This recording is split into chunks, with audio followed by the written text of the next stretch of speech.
Well, again, welcome everyone. My name is Michael Carter Jr. with Virginia State University Small Farm Outreach Program, Small Farm Resource Center Coordinator.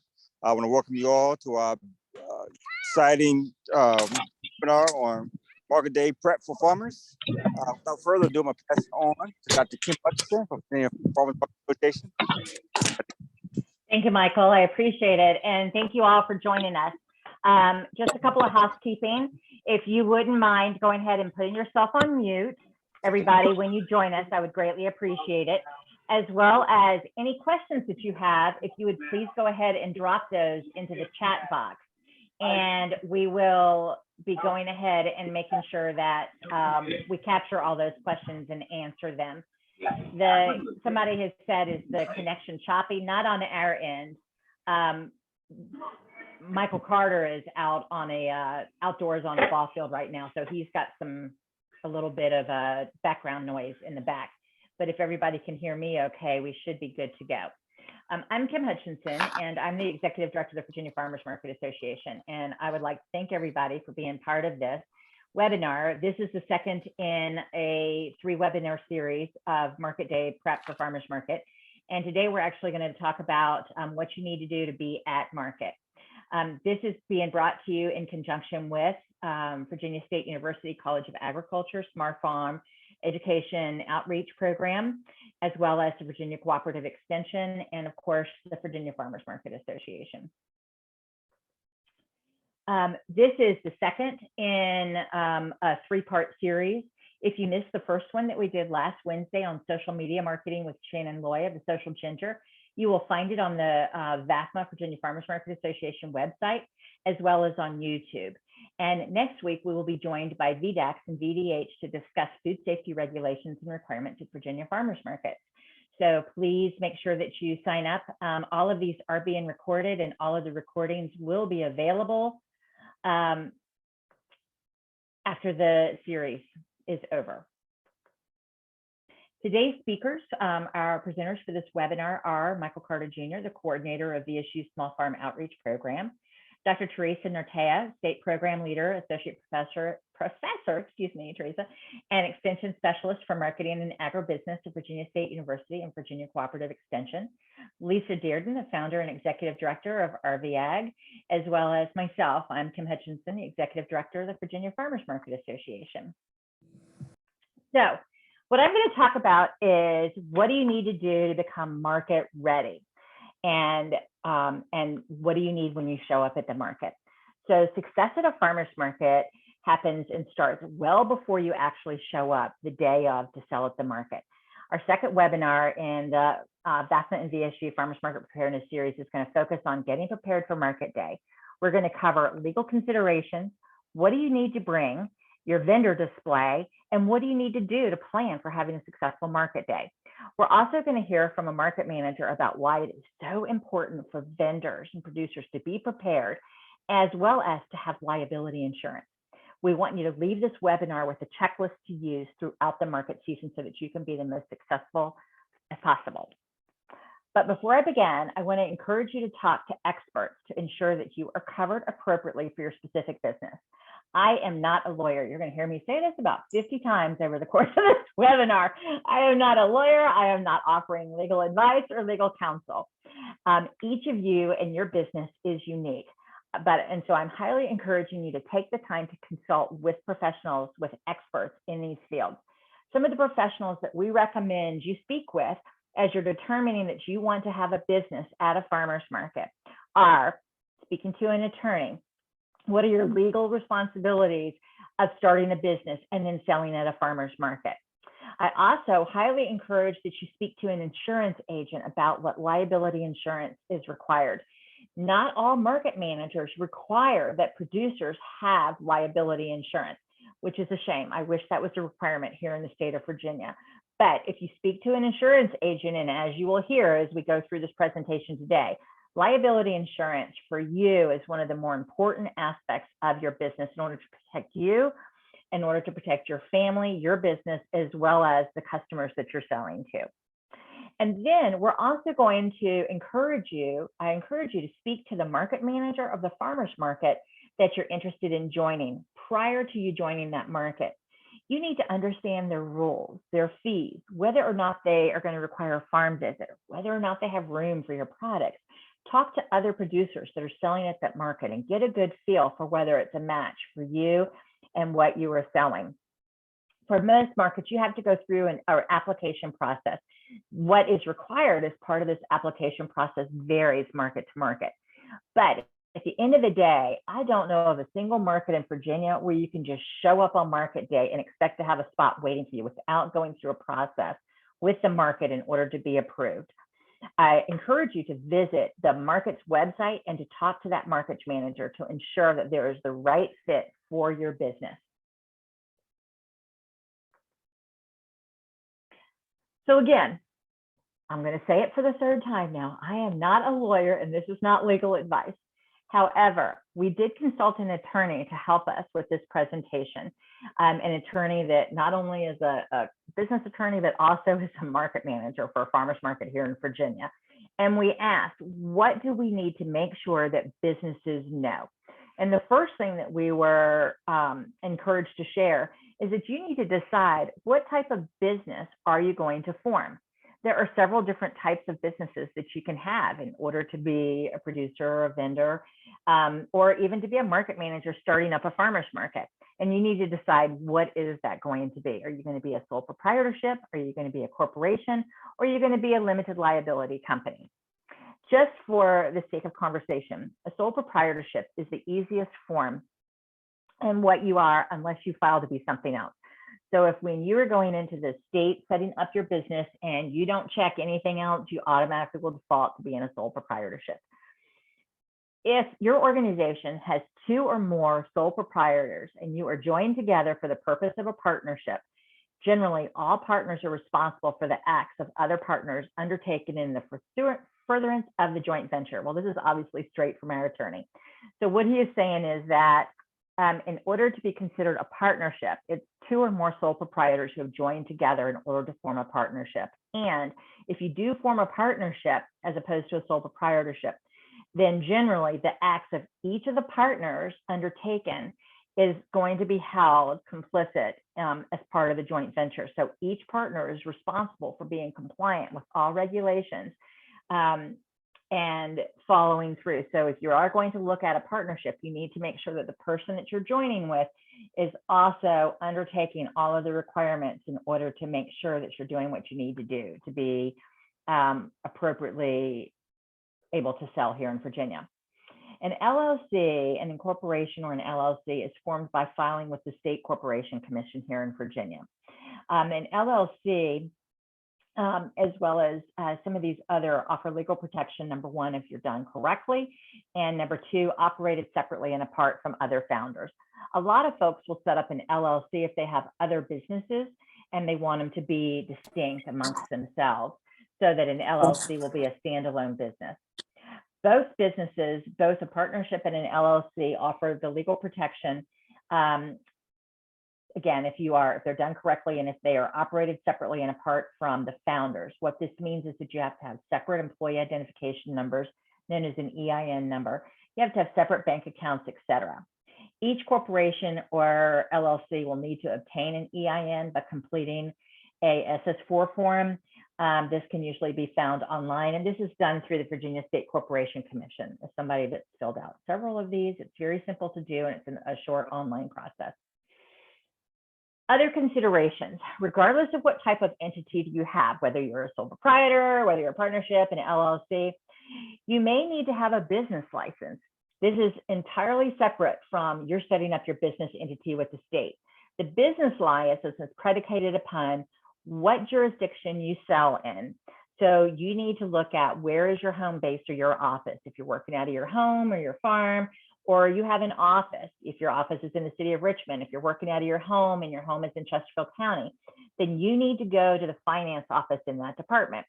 So in Chesterfield County, I need to go to the treasurer's office in Chesterfield County, and they will tell me if I need to have a business license in order to be able to have a business here in Chesterfield County. So you need to check specifically as to where your business is located and see if you need to have a business license for that area. Now, VDEX, the Virginia Department of Agriculture and Consumer Services, the kind of governing body or the regulatory agency that oversees the farmers market regulations and policies and procedures here in Virginia, they have rules for selling at Virginia farmers markets. And so in addition to having to set up your business, whether, again, sole proprietorship, partnership, LLC, looking to see whether you have a business license or not, the next step you need to do, or the third thing you need to do, is you need to go to VDAC's website, because this is going to become the most accessed piece of information that you're going to go to. On VDAC's website, they have an entire publication that's called Going to Market. And this Going to Market publication is updated regularly, and it tells you exactly what you need to do regarding permits and licenses that are required by the state and your locality for VDACs in order for you to operate, or in order for you to operate a farmer's market, or for you to be able to sell at a farmer's market. So that's the next step. The next hoop that you have to jump through is you have to go to the VDAC's website and look at Going to Market, and you have to look at, what do I need to do? Here's where I am, and here's the type of product or producer that I want to be. What do I need to know in order to meet the regulations of VDACs? All of the resources for all of these different agencies, I will say, will be available to you. So you don't need to worry about writing down all of the links that are in these slides. This will all be available and up on YouTube, as well as we'll have a resource list. I would also say what our attorney that we consulted said. He said, one of the most important things that you need to do is that you need to get insurance. And I talk about this every single year when I go out to all of the different markets around the state, and I participate in the vendor kickoff meetings, and I give these crazy scenarios, which unfortunately we have seen come to fruition over the past couple of years, of what's going to happen if you're a producer at a farmer's market and a rogue wind comes up and your tent gets ripped out of the ground and hits another customer, or knocks over another producer's booth, or it hits a car in the parking lot, or whatever the case is. You need to make sure that you also have insurance. It's not enough for the market manager to have insurance. The insurance is there to protect you, regardless of the type of business or entity that you have, and it protects anybody that's hurt by your negligence or by your mistake. Both you and the customer deserve to be protected.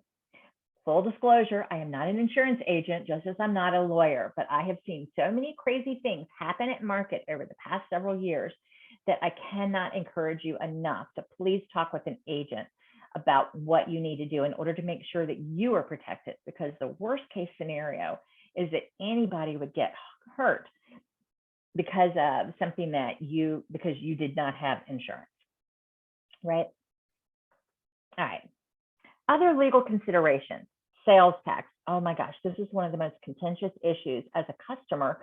When I'm going to a farmer's market, I cannot tell you how many times I hear customers arguing with the producer over the amount they're paying with sales tax. Generally, individuals and businesses making sales with or at one or more physical locations in Virginia must register to collect sales tax as an in-state dealer. So if you are a producer selling at a farmer's market, you have to register with the state and determine what your tax requirements are at the Virginia Department of Taxation website. So an exemption to note is that there is an exemption that pertains to producers at farmers markets. And the exemption is that if you are selling fruits, vegetables, or eggs raised and sold by individuals exclusively through farmers markets and roadside stands, you are not subject to sales tax, provided the annual income from those sales is less than $2,500. So if you are selling fruits, vegetables, or eggs at a farmer's market or a farm stand, and it's less than $2,500 a year, then that is not subject to sales tax. If it is $2,501, then it is subject to sales tax in the state of Virginia, and you need to register with the Virginia Department of Taxation and figure out what your tax bracket is.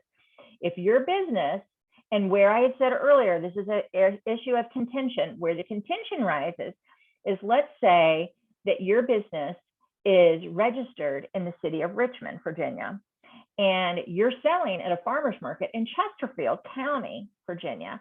Well, in the city of Richmond, the tax rate is much higher than it is in Chesterfield. So you as a business have to charge the city of Richmond tax rate because that's where your base is.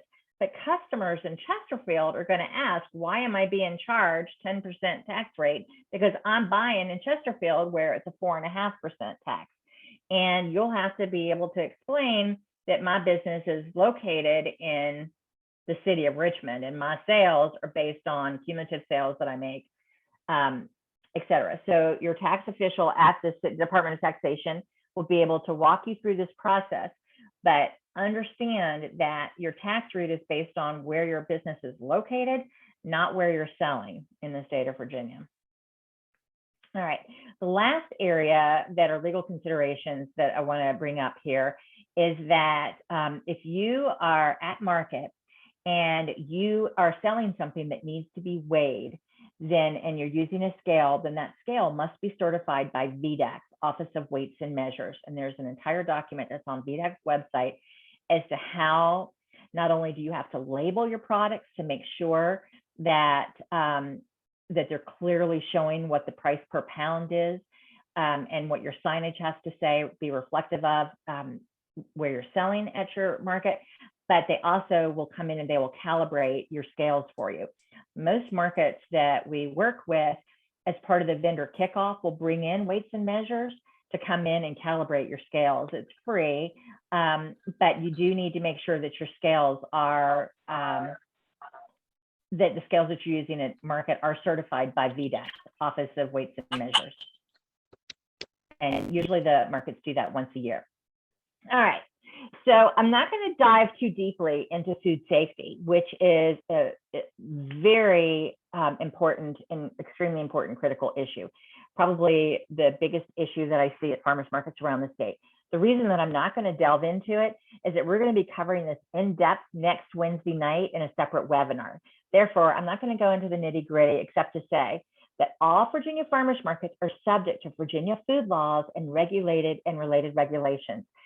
If you sell food, then you must follow the requirements and guidelines set out by VDAX and the Virginia Department of Health. Some products also require FDA approval, and enforcement of these requirements include regular and periodic inspections. So make sure you sign up for next week's food safety webinar to learn about all you need to know to make sure that you're compliant with Virginia food safety requirements, as well as the labeling requirements for your products, food sampling guidelines, food handling and sanitation guidelines. Probably the most complaints that I get as the head of the Virginia Farmers Market Association are either customers, other producers, or other market managers that are turning in people that are being egregious and not following food safety requirements. We do not want to make anybody in the community sick. The guidelines that are there are to protect you and to protect the market and to protect the community. We want to bring nutrient-dense food and value-added products to consumers in Virginia, and we want to do that appropriately. If you do not follow the state requirements for food safety that are required by law and somebody gets sick, then you are considered negligent as an individual, and your liability insurance, if you have it, is voided. And so when your market manager or you as a market manager are requiring all producers to show you that they are certified to be able to sell these products at a Virginia farmers market, it is your responsibility to make sure that everything that they are selling and adding has been appropriately inspected, and or it falls under the home kitchen exemption at an in-person market. So foods here in Virginia are you have to be made in an inspected kitchen. And there is, and again, I don't want to get too far in the weeds because it's going to be talked about next week, but there is a home kitchen exemption called the cottage laws here in Virginia, that if you're selling at a local farmer's market, certain products may be exempt from a home kitchen inspection. They're few and far between. So look at the VDAX website and it will tell you exactly what products fall under the cottage law or the home kitchen exemption. Virginia Department of Agriculture and Consumer Services, VDAX as we call them, they inspect the homes and they inspect community kitchens. Virginia Department of Health, also a regulatory agency that provides oversight for farmers markets, provide permits not only to restaurants, but to temporary events. So farmers markets fall under that. So if you have food trucks, if you're doing cooking at your market, if you're a sausage guy and you're using propane to cook sausage biscuits, you're going to have a VDH permit. Starting in July of this year, not only are you going to have to be compliant with food safety from VDAX and make sure that you have all of your inspections, but you're also going to have a permit from VDAX in order to be able to sell. And you only get the permit after all of your products have been inspected and approved to be sold. The third body that also is a regulatory agency that impacts food safety here in Virginia is the FDA, the Food and Drug Administration. And so the Food and Drug Administration, there are some products that are sold at Virginia farmers markets that fall under the Food and Drug Administration. Hot sauce, acidified products, they have to go through a laborious process to be approved through the Food and Drug Administration before VDAX will even approve them. So if you're somebody that wants to sell hot sauce, or you are a market manager that has folks that are selling acidified products, hot sauces, etc., then they have to go through the FDA approval process prior to being approved by VDAX. There are also, now that the laws have changed regarding hemp, hemp that is, or CBD oil that is incorporated into food products falls under VDAX inspection. Products that are not food, like bath lotions and bath bombs and other bath products, they fall under the FDA. So there are 3 agencies that can or will, in some capacity, be oversight for what you are selling, depending on what type of product it is. And that's VDAX, Virginia Department of Health, and the FDA. But the food safety webinar next week is really going to give you a good overview. It is one of the webinars that I go back to and I refer to over and over again. We ask them to do this every year. The slides on what is required for your labels alone are so important for you, because you don't want to print labels that then are not viable to be used and have to go back and spend the money again. All right, so I've kind of hit pretty hard on food safety. So I think that you're getting that it is very important that established business entities have comprehensive insurance, that they have completed the Virginia food safety inspections. And so now you're to the point where you've chosen a market and you've been accepted to be a vendor. Now, what do? Now it's time for the fun to begin, right? You've jumped through all these hoops and you've gone through all of these different processes, filling out all this paperwork, and now you want to go out and you want to sell. But what do you need to bring in order to sell at the market? Do you have a go box? And what is in that go box? When are you planning and what are you going to bring to the market? You need to consider the items that I'm going to run through in the next couple of slides. We've put together a little list of things that we think are important, or other market managers and producers have said that are essential for you to have at the market. This is not an inclusive list by any means, but this is a place for you to start. The other things that I want you to think about when you're thinking about what do I need to bring are both the literal things and then other issues like, can I bring a pet to the market? Do I need extra help? These are the types of questions that you need to ask yourself, because once you're at the market, you're there for 4 to 5 hours and you don't have the ability to bop on home and do something. Regarding a pet, and we bring this up because I keep talking about the issues that I keep getting complaints on. And so here in Virginia, there is no law that says you cannot, there is no law specifically designating or saying that you cannot have a pet at a farmer's market. I'm not saying this very clearly. There is no law saying you cannot have dogs at farmers markets, right?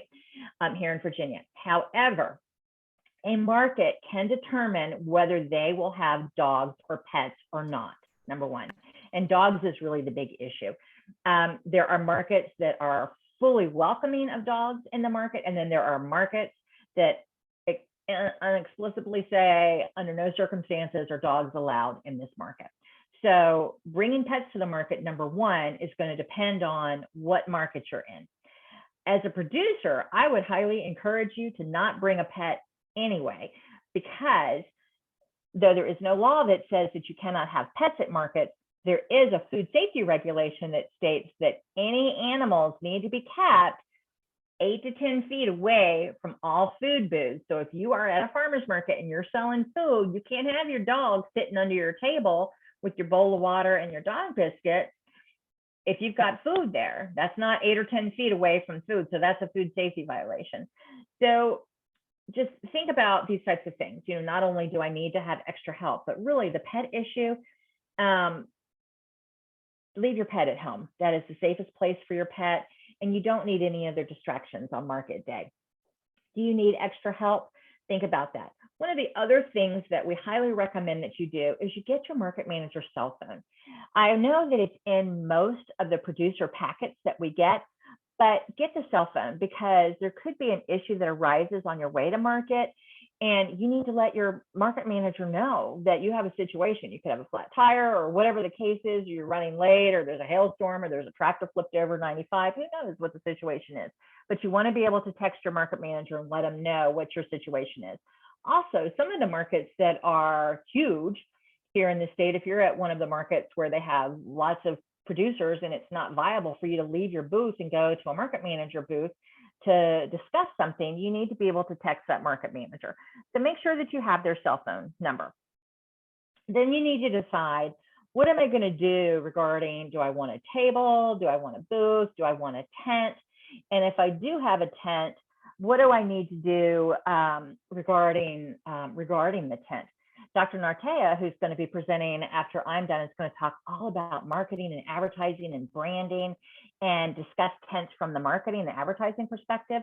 But on the protection side and on the liability side, if you decide to have a tent, make sure that you know the size of your market space, the size of the booth, and at the very minimum, make sure that you are setting the tent up based on the manufacturer's guidelines, and that you are at a minimum using the tent weights that are required by that manufacturer. And Lisa Dearden is going to discuss with you later why that is so important. Most of the markets that I have looked at their packets, they do have requirements for tent weights, what a minimum amount of weight is for those weights, and what types of weights you need to use. If you're on asphalt versus if you're on ground, it could depend on what types of weights you want to use. But make sure at a minimum that you are adhering to the requirements when you're setting up the tents and using weights of the manufacturer, because that will protect you in case something happens. If you have decided to jerry-rig the tent or make some type of a tent weight that's not standard, and something happens and that tent gets ripped out of the ground, you might be considered negligent or at risk. And again, we're going to hear from Lisa Dearden a little bit more about one of the reasons why it's so important to follow policies of market managers and to know what tent weights are. We have seen more than one rogue gust of wind come up unexpectedly and with force that has ripped tents out of the ground. And you want to make sure that everybody is safe when that happens. In Fairfax County, they have very specific requirements regarding each of the markets that they run concerning tent weights. Some markets issue very specific rules like this. Others are not quite as specific and will just tell you to follow the manufacturer's guidelines. Perform safety checks. So it is your responsibility. The market manager is going to do it also, but at the end of the day, you as a business owner are responsible for making sure that you are putting your best effort forward to be compliant with all regulations. And so you need to not rely on a market manager or anybody else. You need to make sure that you are doing what is required. And to do that, you need to perform routine checks to make sure, for example, that the propane tanks that you're using, you need to check them for damages and leaks and make sure that the hoses and the tanks are in good condition. You need to make sure that you have fire extinguishers that are working, that they are easily accessible.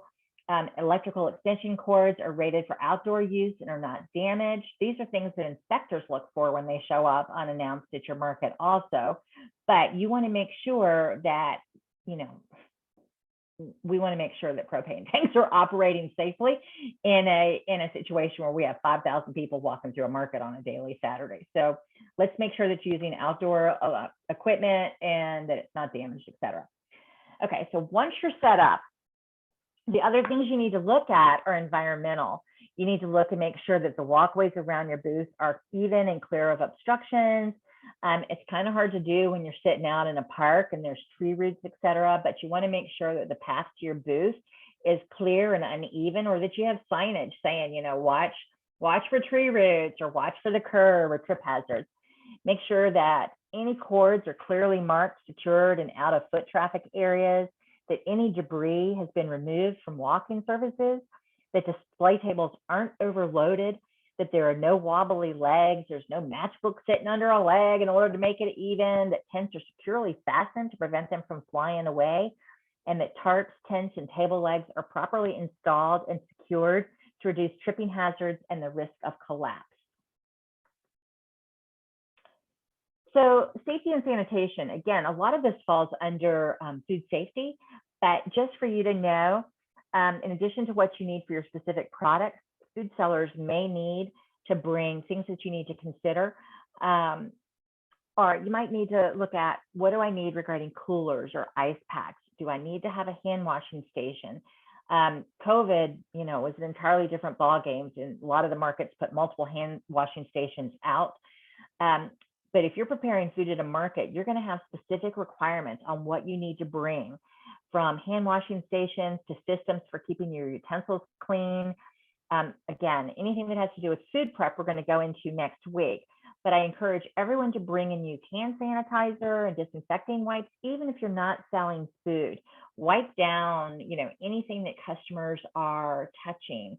And, you know, make sure that you've got gloves and sampling tools, covers and cups for your toothpicks and things of that sort. Nothing turns me off more as a consumer showing up at a market and somebody has their child handing out cookies, which is super cool, but the child is breaking the cookie into parts with an ungloved hand and then putting it on a plate and handing it to me. Needless to say, that's something that has to be dealt with. So make sure that you're using gloves, that you're switching your gloves, that people aren't putting dirty toothpicks back down to contaminate other food, et cetera. Just kind of think through the scenario and make sure that you've done everything you can in order to make it safe and sanitary. So now you've got your food. How are you going to collect money? What are you going to do in order to propagate the sale? Well, here's a little checklist to help you think through what you need to bring to the market. Not everyone is going to need everything, obviously, that I mentioned, but we were just trying to think of, you know, what is your scenario and what might you need? These are some suggestions, and they may not suit your specific situation, but just kind of think through, what is it that I need in order to make a sale? Well, you're going to need a cash box, probably that has a lock. You're going to need small bills for change. You're going to need a card reader, like a Square or some type of a card reader to read a credit card. You're going to need a smartphone or a tablet to be able to accept credit card payments. And you're probably going to want to have a supplemental battery charger, because you may not have an ability to be able to plug in, or you may not have a cord for your cell phone that's long enough to reach the electrical outlet to be able to make sure that you're charged. So these are some of the things that you can think about regarding, how am I going to take money and give change, et cetera, or take payment. So again, Dr. Nartea, who is with us, she is going to go into the topic of display and marketing in greater detail in a few minutes. But a couple of things that I want to add to your list for you to consider. With the ever increasing prices of gas and seed and fertilizer and everything else these days that we're all dealing with, we want to make every market day count. So displays and signage are essential to capturing the attention of shoppers. So a couple of things for you to think about. One, you're going to want to have a banner or a sign with the name of your farm or your business. You're going to want to have bungee cords or something similar to secure those banners and signs to your tent. You're going to want a sign with the product names and the prices and or price signs. Not only is this required by weights and measures if you don't have each individual product labeled, but Consumers want to know, how much is this? They want it to be somewhat similar to, I hate to say it, like a grocery store experience. How much am I paying per pound for this? Here's the list of all the products you offer and how much they cost. Make it simple for the consumer. You want to have tables with tablecloths. You want to make sure you have tables that are easy to fold up and carry. Do you want to have tablecloths or table drapes? If you do, I know folks like to have the cloth ones, but they're not easy to wipe down. Do you want something that you can easily wipe down and disinfect? Virginia Grown, which is part of VDAX, they have signs and bags that are free. These are available, and you just have to reach out to Heather Wheeler with Virginia Grown at VDAX and put your order in, and you can get those awesome Virginia Grown banners to hang up in your tent, as well as they have some of the plastic shopping bags. You're going to need to decide, how are you going to display all your stuff? Are you going to use crates, risers, or racks, bins, and baskets? And you're going to need to have all of that, and it's going to need to be sanitary. You're going to want to have an email list sign up or some kind of a sheet, or are you going to use a QR code that directs people to your mailing list? Because your customers are the most important thing that you have, and you want to be able to capture that information. So how are you going to do it?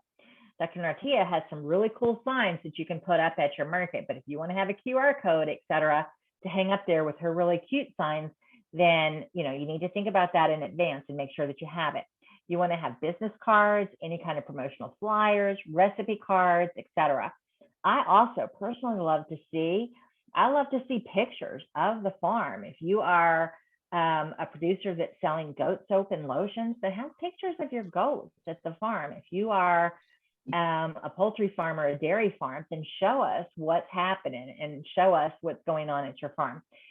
Have those recipe cards, especially for things that may be unusual, that not everybody will know what it is. Have a recipe card for them. I never forget a few years ago, and Secretary Ring came to me because I love to cook, and we were at one of Lisa Dearden's farmers markets on the square. And Secretary Ring goes, "What is this? And what do I do with it?" And it had been some goodies that had been in a gift basket that had been given to some of the leadership, and it was purple okra. And I said, "Well, this is purple okra." And she said, "I don't know what that is. What do I do with this?" Well, you cut it up, you put it in a bag with some cornmeal and salt and pepper, and you shallow fry it in your grandma's cast iron skillet. And that's the best way to serve purple okra. You can put it in stew or gumbo or whatever. She had no idea, and she wanted to be able to use it. So if you have things that are, even if they're not unusual, if you have even things like radishes, show different ways to use the products that you have to give people ideas. Have a whiteboard or stock paper and pens to create signs at the market. Stuff changes on the fly, and you need to be prepared. Have clean bags or other containers as needed for your products. Have tape, have scissors, duct tape, whatever you need to do to MacGyver a situation, have that in your go box. You're also going to want to consider some items for your own comfort and convenience. It's a long day. You're there and the sun is rising at the market, and it could be really cold. You want to dress in layers. You want to have coat, you want to have a hat, fingerless gloves, and the day can start out cold and it can move to be warm. So you want to be able to dress appropriately as the day changes. Are you going to be in the shade, or are you going to be in direct sunlight? Plan accordingly. Make sure you wear comfortable shoes and that you have enough to eat and drink. If you need to have a cooler behind your tables filled with water and Gatorade, please do. A lot of the markets have things like liquid IV or Pedialyte or some type of a salty solution that you can add to water so that you stay hydrated, so that you don't get heat stroke in the middle of summer. Even if they don't, throw that in your bag. Target, even Dick sells it now. I suffer from heat, so I'm a huge advocate of always making sure that you have something that you can add into even just basic water in order to keep yourself hydrated and your electrolytes when you're out standing in the hot sun for such a long time. Be prepared is a plus with rain gear. Have a first aid kit. Have a small toolkit. In your small toolkit, you're going to want to have like a mallet and a Leatherman. You're going to want to have your scissors. You're going to want to have a rubber mallet in case you're pounding tent stakes or signs into the ground versus on asphalt, etc. You may want to invest in an anti-fatigue mat and a tall stool for support instead of sitting in a chair that's difficult to get up from. I can't tell you how many times I see folks trying to get out of the canvas sports chairs versus having an anti-fatigue mat like you would stand on in their kitchen to protect you from standing all day, and having a stool to lean against that's more height appropriate. Also, make sure that you have personal care items like sunscreen, breath mints or chewing gum, tissues, things of that sort that are helpful to keep on hand. I tend to recommend breath mints more than chewing gum because I really don't like to walk up to a booth and see somebody chewing gum.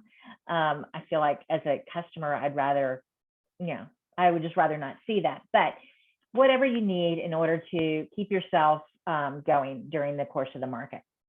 And last but not least, I want to mention a few items that I personally consider important for farmers market success. As I'm sure y'all have garnered, I shop at a lot of markets across the state of Virginia, and I see vendors that are superstars, and then I see vendors that are making mistakes. The vendors that tend to be the most successful are the ones that do these certain things. You only have 4 or 5 hours to make your sales. And a lot of times, this is your vehicle for selling. And so you have to make your sales during the course of this market and during the duration of the market, because you may not be selling anywhere else.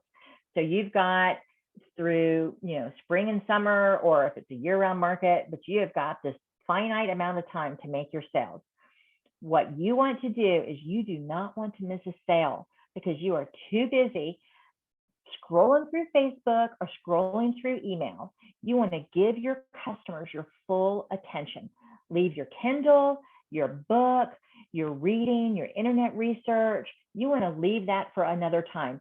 Even yakking with another producer who is there during downtime, that's one thing. But when you see customers coming up to the other producer or to your booth, you want to focus on the customer. You want to talk with the customer. You want to tell them your story, and you want to tell them what you are selling. You want to keep it short, especially if you have a line. And please, please do not bring up political issues with customers.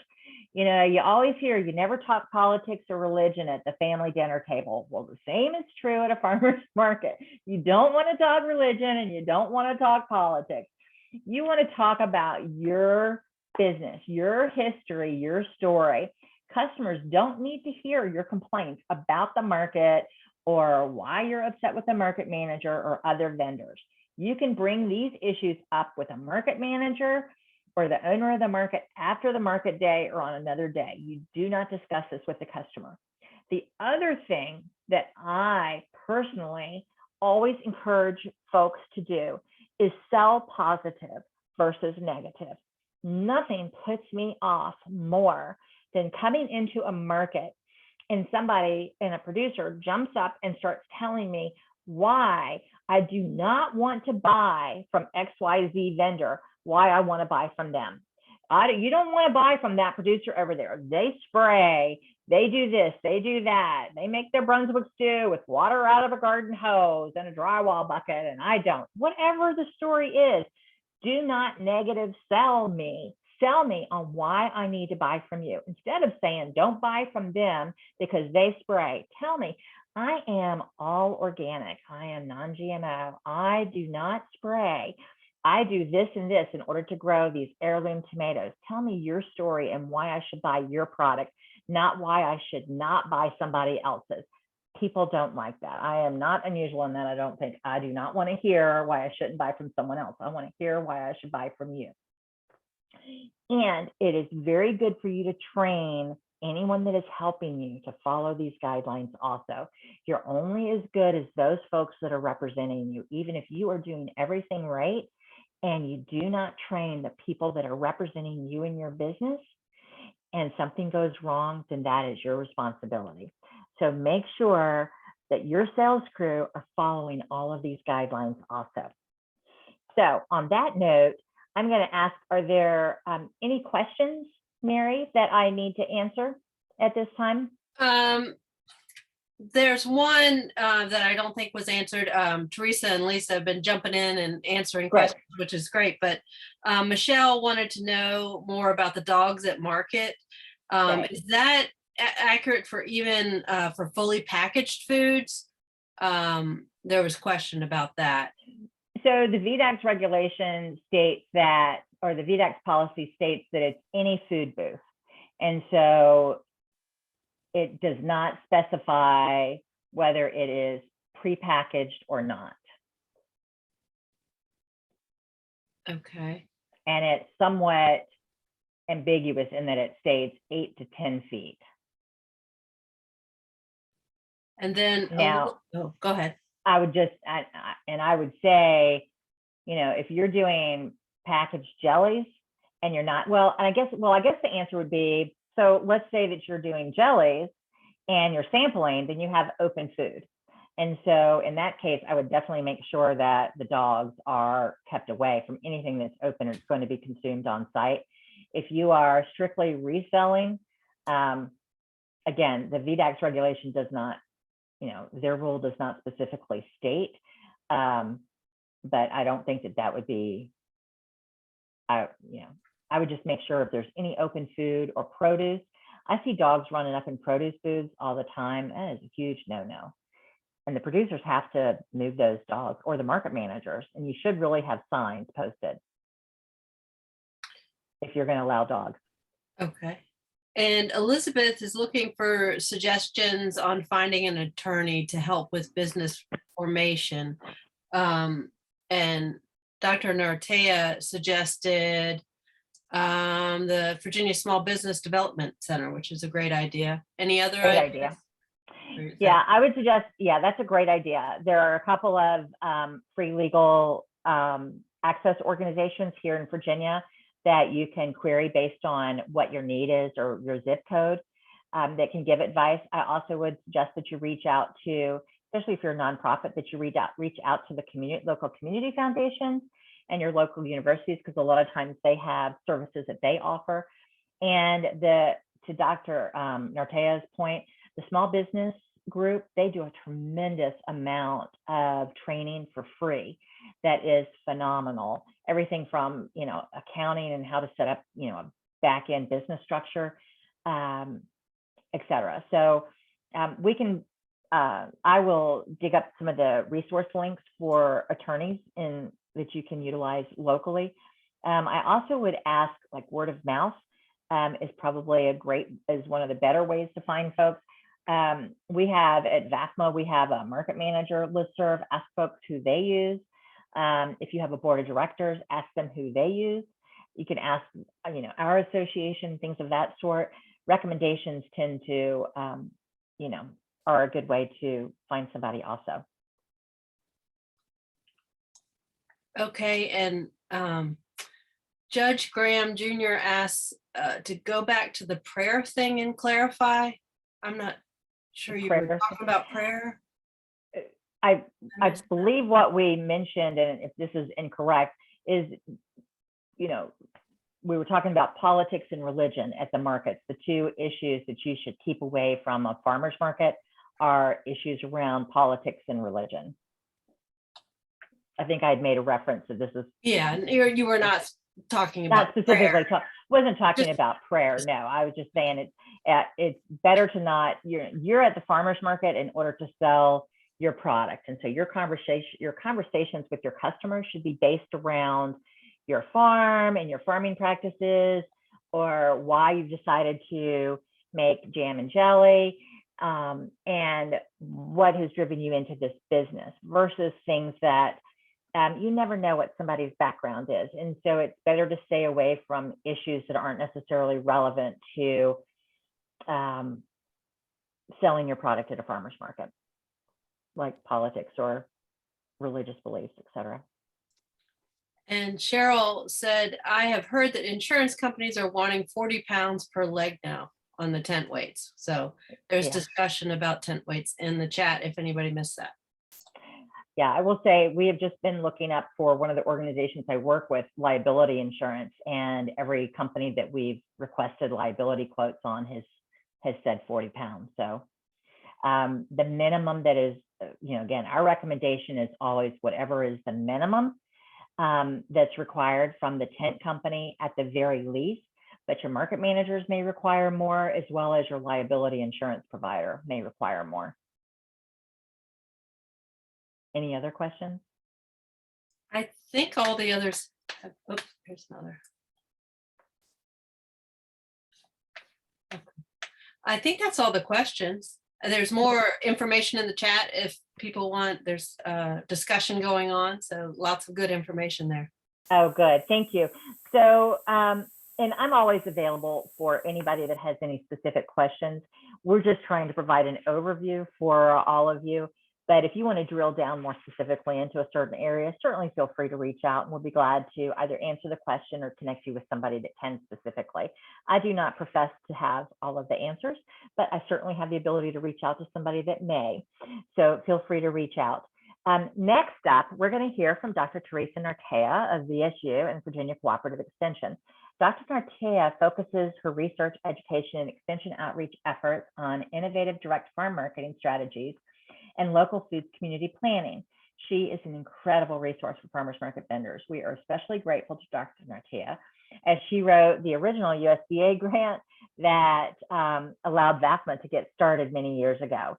So without further ado, I'm going to turn it over to Dr. Nartea. Take it away. Okay.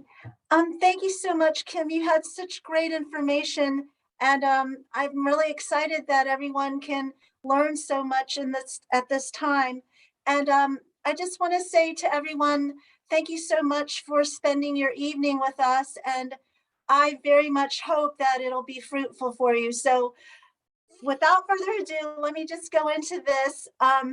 There's a lot of things to discuss, so I may not get to it all because we have other speakers. So I told Kim that if she wouldn't mind to just cut me off, then you know it'll be fine. And the reason why it's fine is because I put everything, including my slides, and even a few things that Dr. Kim had mentioned, like the going to market information, some liability guidance as well, and then just some trend information. We won't even get to it today, but you can go over there and take a look at it, including my slides that you may have missed, and you'll be just fine. So, and you can also, if you needed to, call or email me, and I will get to you when I get back from helping other farmers. Okay, so the best practices and tips that I'm going to cover with you today is what to do before the market, what to do during the market, and after the market. Okay, so before the market, we have to plan, we have to promote, and we have to think about pricing before the market, because you don't want to think about pricing just going over to the market and looking at what everybody else is pricing. Don't do that. I want you to think about it before the market. Okay, so plan. Plan is, I want to talk about your appearance, your pitch, and your foundation. Okay, plan your appearance. These are very simple things, but sometimes we forget because, well, you're farmers and there's just things, but for your customers, try to put on the hat of the customer or the eyes of the customer. You're going to have to try to keep your hands clean. And if you have any cuts or anything, just go ahead and put a Band-Aid on them so they don't see the cut when you're handling things, because some customers can be quite squeamish. And so just think about that. And I know you may be, you're coming out from the field and you were there like at 5 a.m. trying to pack the car, and you have dirt on your clothes. Well, guess what? Again, you might have some finicky kinds of customers, and they might get a little fearful if they see a lot of dirt, or maybe if you were chopping the head off of something. Unfortunately, if you're like a meat farmer or something, or one of the packs of meat got broken and then there's blood on your clothes or something, just try to check your clothes and make sure that you have maybe a clean pair of overalls or something that you can just wear after you've packed the car and everything. Just make sure you're clean and all that. And then me talking about this, but secure your hair. You know, you don't want any of your hair in any of the food or anything now, do you? So that's what I was just top of the head things to do. And then planning your pitch.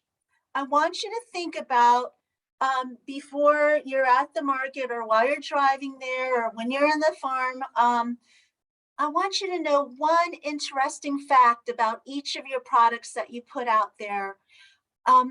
Think about anticipating the customer's questions. They'll ask you things like, how do I store it? How much do I need? Just be aware and think again about your customer and the things that they'll be asking. And you can, before, if you don't feel like you're too busy to talk, then prepare little handouts that, you know, answer some questions about the products on the table, like or how you store it, how much do they need to buy and, you know, to use in a week. Okay.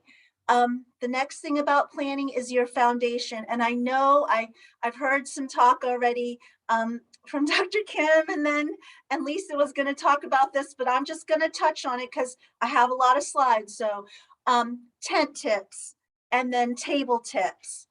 The tent is really, it's not really an option. You want to look for one that has the wind vent on the top so the wind can go through.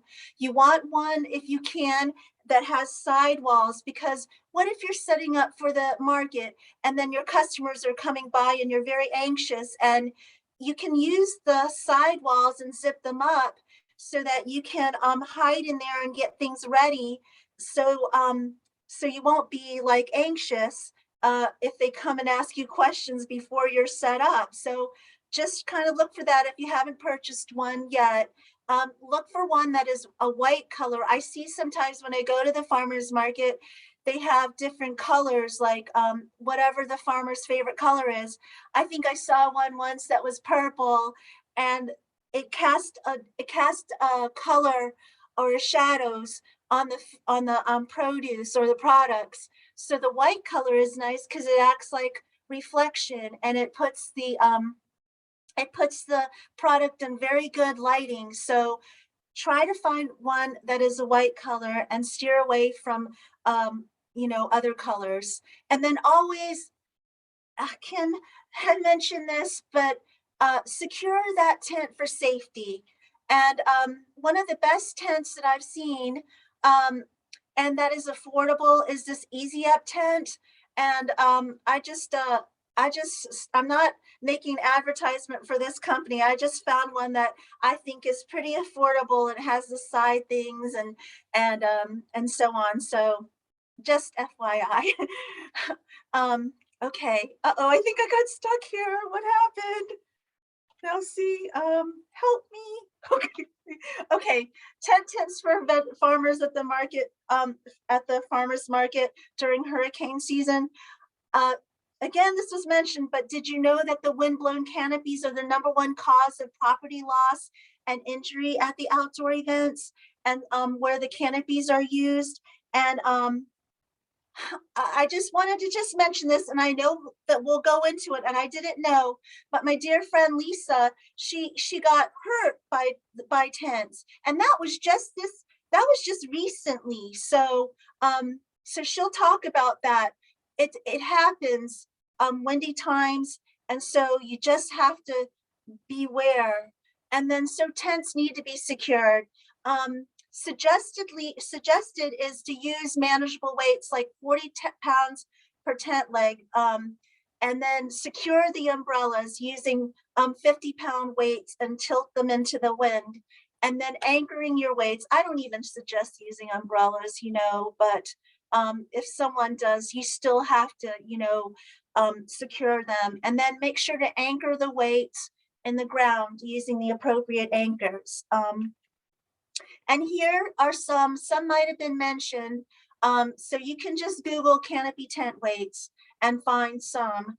And then I wanted to show you what I use. So see this one is for the easy up tents that we use when we have our little farmers markets over at the Randolph farm sometimes. So I hope you can see that.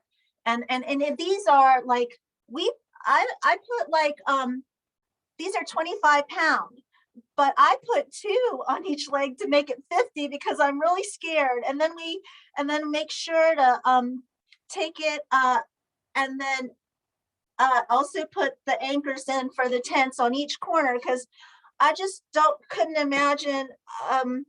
I would be so horrified if something happened. And it's just something that we can take responsibility and do to save a life, you know. That's my thoughts on it. As far as table tips, now we're at table tips. I'm going to talk about what's a best kind of table to use, how to arrange those tables, levels, and talk about cover. Okay, the best table is light to carry, and it folds up so you can, you know, carry it. Another hint that I have for those of you that are beginning is pack the table last, because it's the first thing that you're going to have to pull off off your truck to, you know, set up your display. So just remember that. I have here 2 that I use and that are light enough for me to carry, 1 in each hand to get set up. And there is a white one and there's a black one. And I just want to say this black one is a new table. It folds, and they sell it at that place that, you know, I'm not recommending, but if you find a black one, the only reason I like it is if you somehow forget your tablecloth one day, you can put stuff on it, and you know how raspberries or berries, they bleed. Well, they won't show up on the black table, but if you do that on a white table without a tablecloth, then you have like a berry bloodbath happening, and it doesn't look pretty. So just a thought, if you haven't bought a table, maybe look at seeing if you can find the black ones. Now about arranging, I suggest, you know, buying 4 tables. And the reason is you can change them weekly, and I'll show you quickly how. You can also rearrange the tables when the stock dwindles. And then, so if you have more tables, when things get less, then you just take away a table and just keep on making the display tighter. So it always looks like it's the first time that your customer actually, they're the first customer. Even if the customer is your last customer, you always want to arrange things so it looks nice and full for the last customer, and you can make that sale. And I said this already, last thing packed on the table. This is what I want to talk about arranging. When you have 1 table, you can just, you know, you have limited ways of arranging it. But I always like to sometimes people put the table right at the front at the edge of the tent. But why not have people come in a little and welcome them into the tent and place it kind of a little bit so there's room for that customer to have shade and protected from the elements. And then here's another one where, and I have here the back of the 10 by 10 tent, just so you can imagine. You could do it so you could have the customer kind of go around the tent.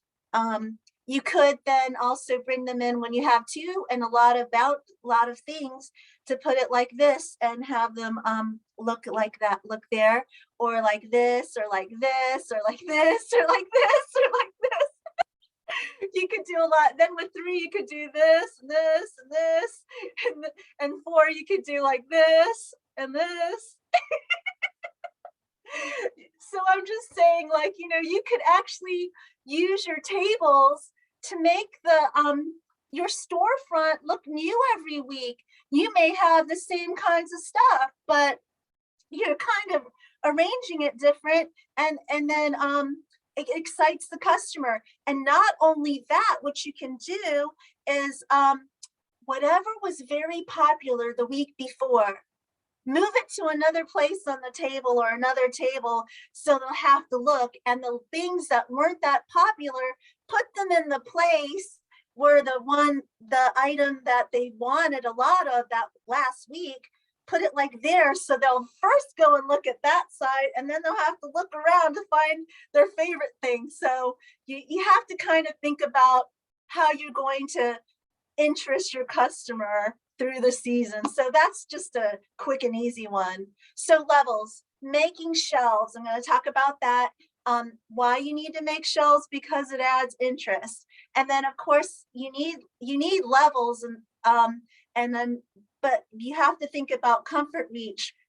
When you have levels, think about the person. They will only like reach as far as their arm goes. So make sure that everything that they are trying to reach is kind of fitting an average person's arms, which I believe the average American woman is, I think, 5'3" or 5'4", and that's who's doing the most of the shopping, is the American woman.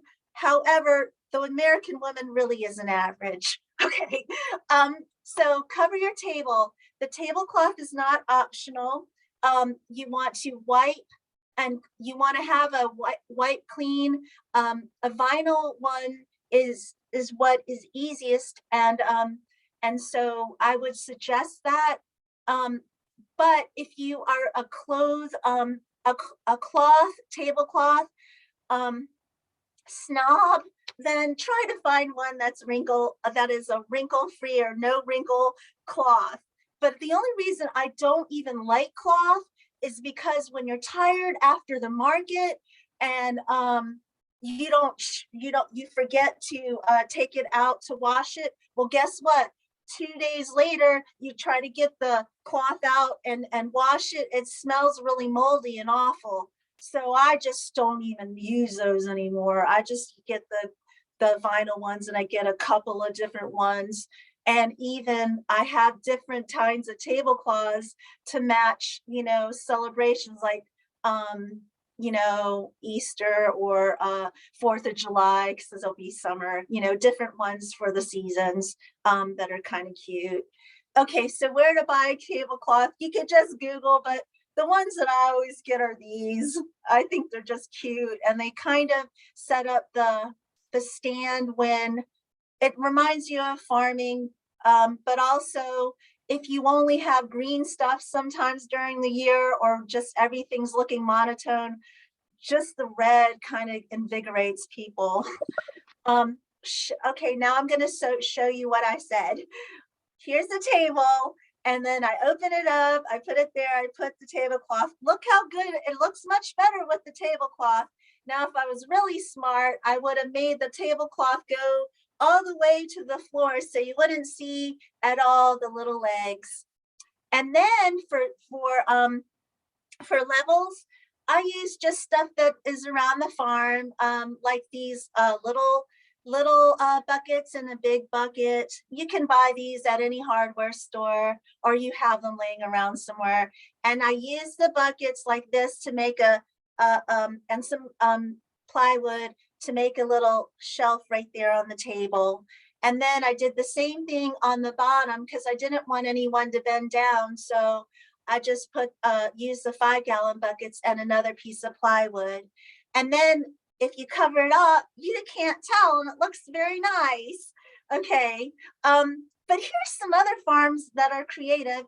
You just be creative and come up with your own ideas with things that you already have. So this farm used just little crates, and stuck their little things in it, and it just looks so cute and delightful, like a little rainbow.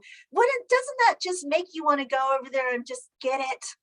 And then of course, customers, like I said, don't like to bend down, and they do not, so don't put any products in the ground. So you need a level like either what I made, or you can even get benches, but I don't really know about if they have benches that are easy to haul around. that are not heavy. But if you find some, see, this one doesn't bend, so that you can just imagine the farmer trying to, haul that and put that in their truck and all that. But anyway, it's nice, but it still needs a tablecloth. I just can't give it 10 stars because of the tablecloth. And so I want to ask you to do some homework if you just want to, and just go to Google image and just go Google search and then click on images, and just type in farmers market display and see what nice things you can find there. I found that little picture there about the crates. And then I want you to Google the product you sell, just like this. Search and then enter in the product name, farmers market display. And I just typed in goat soap farmers market display. And then I found all these nice little ideas. We can always learn from other people. And isn't it wonderful that we don't have to go all over the country to see the kinds of beautiful displays that people all over the country and all over the world actually come up with. So I think you'll just enjoy that little piece of homework. This here is, again, part of planning, but I want you to do your part and promote. It is not someone else's job, like the market manager, to promote you. You need to go and do that. And I'm not nagging on you. I really, really mean it very sincerely that you need to help also to advertise yourself. And so I would say that if you can, if you have customers and they're willing to give you emails, you could just put out a little jar for them to put their business card in, and then you could collect all the emails there and just say, I'd love to see you at the market, and just send an email, because that means so much to your customers. And then you can even put a little deal in the email, like, if you mention my email, then I will give you something. I don't know what. You can think of it. Okay, and then prices. Please try to think about prices for your products beforehand, and don't pressure yourself or stress yourself to go looking around and seeing what else people are charging. Because if your product is good, if you're proud of your product, it will sell, and you can price it for what you believe it needs to be. So you can look at prices at these places, and like this is all going to be, you can go look at this later, but this is a web page on VDEX, and they have about 6 years of farmers market data on prices of the market prices of all kinds of different things. You could just only imagine, meats and produce and whatever, all on there for you to look through the season. That is for all of Virginia, different markets participate. So I think you'll find one that might be close to you that you can take a look at. And then, of course, this is another one, but it has local pricing from USDA, and it's really small to read, but you could look at it and it's local. And then, of course, this national report, which has the regional pricing for all this different specialty crops or produce, and that is there, and you can look at that too. So I would just say, before you're out at the market, just take a look at it. I think they're very handy and will help you with your pricing, if you're just wondering. And then, of course, some very odd kinds of things might be found at the localharvest.org store. You can type in and kind of find what farmers across the nation are pricing things, as well. And then now we're here to the second part, during the market. Okay, your display. Like I mentioned before, change your product locations weekly. Kind of like to give people, ideas. Keep them there at your stand. Then change your tablecloth frequently. Just change it for seasons or celebrations. And then I want you to think about to highlight new items weekly. If you have something coming up, put that center stage, and say, oh, this is our special of the week. And then here are some display tips for your produce. I want us to focus on color and baskets and bounty. Okay, color. I want you to mix up things that are monotone. If you have all green items, why don't you just bring in some kind of a prop or something, like maybe a little rooster, or maybe you bring you just put a vase of sunflowers there to kind of zhuzh it up a little, kind of get it exciting when everything on the table is green. And we know how that is in the spring when it is so true. And then vary the colors. If you do, once summer's hot bounty comes in, just try to vary the colors. And then I have that one key thing is that if you have yellow up front on the display, it really makes your customer to pay attention, and they just go, oh, I better pay attention, just like the red stoplight and the green stoplight. But the yellow says, oh, I better start slowing down. So try to think about putting some yellow up front. Here's what I mean about using the tablecloth.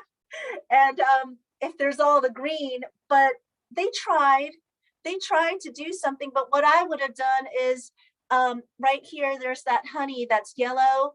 I would have kind of tried to separate the colors with some just putting some honey jars there to break the thought, and then up front kind of to see. But you just have to break the monotony of the tones. And then here, of course, you can see that, boy, oh boy, well, that's very like exciting. So all the things spilling out like bountiful, and then you see the different colors. And then, so about creating abundance, I want you to think about using baskets, varying the sizes based on the volume, and then keeping the baskets looking full looking. Now, this I would not recommend, but I just like to use it because it's a good example. One thing, and they're moldy, but see how everything's tucked in the baskets, and it just looks like it's picked through. But just a little trick of just using these little door stops, or just make some from scrap wood you have at the farm. Just kind of make some of these or have some of these on hand, so you can just tilt those baskets so they look like they're kind of spilling out. And so that very tilt just made it look a lot better there if you just push everything to the front and tilt it a little. So now this is another trick where if you have a lot of produce and it's heavy, don't stack it up so high, but use these bushel baskets, and then you can put one of the tops of the 5-gallon bucket there, and then it kind of will not smush all your produce.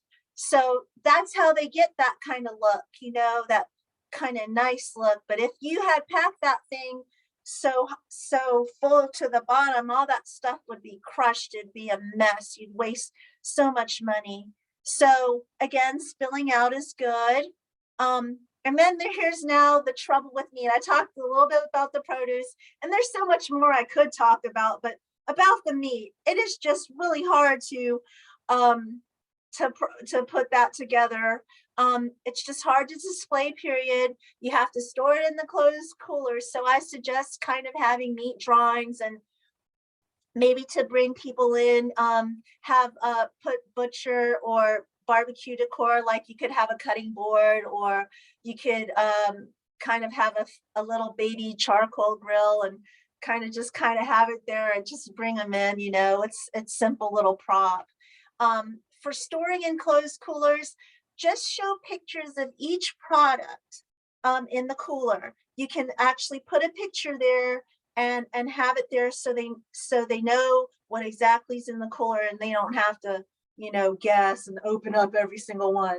And then for food safety, you could put us on it too. For food safety, let us help you signs, and then take pre-orders from your customers. If you have their emails, then that's good. You could take pre-orders and say, I'll have that ready, and you could have the orders already reserved in the coolers.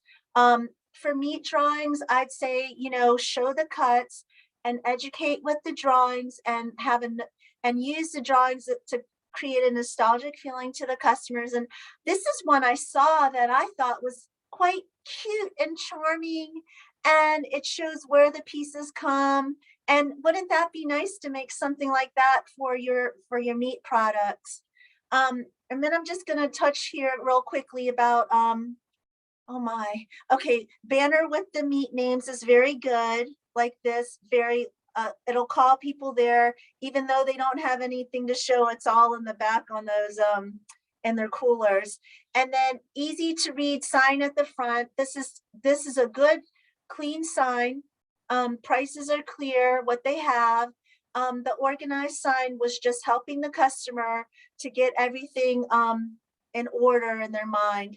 And then I think I like this where they put pasture raised everything.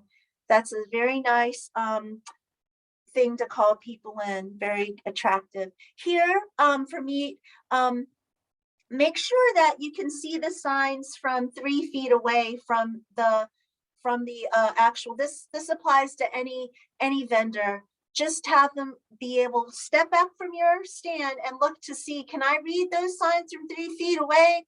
If not, have 2 signs. The very large one you can read from 3 feet away, and once they come into the display, have the signs, they can be smaller there because they're close, but have something that shows that you can read all the prices and some and verbiage from 3 feet away.